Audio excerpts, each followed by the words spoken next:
Back in June, dozens of residents at this Sandy Springs apartment complex were forced out of their homes as flames ripped through that building. Fire officials say the older building didn't have a sprinkler system. Thanks for staying with us. I'm Alan Devlin. And I'm Savannah Louie. And now the city is cracking down on apartments failing to prevent fires just like this one, all with a new ordinance. Atlanta News First anchor Tori Cooper breaks it all down for us. Apartment complexes are now going to have to hire certified building inspectors that are going to come in and ensure that smoke detectors, fire extinguishers, and sprinkler systems are all updated and maintained. I think it's atrocious the way that these buildings are so old and they haven't been kept up appropriately. Sam Falcone has lived at the Azalea Park apartment complex in Sandy Springs for 5 years and says it's time old apartments like this are held accountable.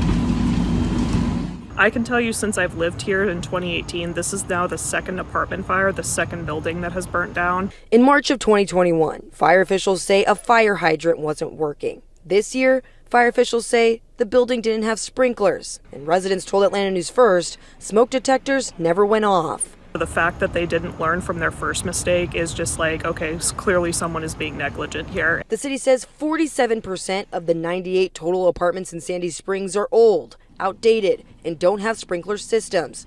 Therefore, they are required to have other life-saving tools like fire alarms and fire extinguishers. But the city says too many times, apartment owners and property managers aren't ensuring these deterrents are fully operational.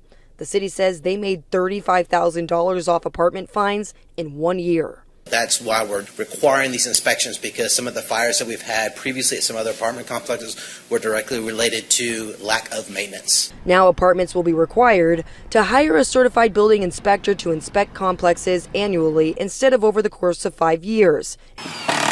In addition, apartment managers will have to take an ordinance course detailing building, record keeping, and maintenance requirements. By January, they will have to be in compliance with the city or face fines and possible litigation. Yeah, absolutely. I think it's appropriate. I think it should have happened a long time ago. The city says under the new ordinance, apartment buildings will also be required to have their own insurance in case there is a loss of life. Reporting in Sandy Springs, I'm Tori Cooper, Atlanta News First.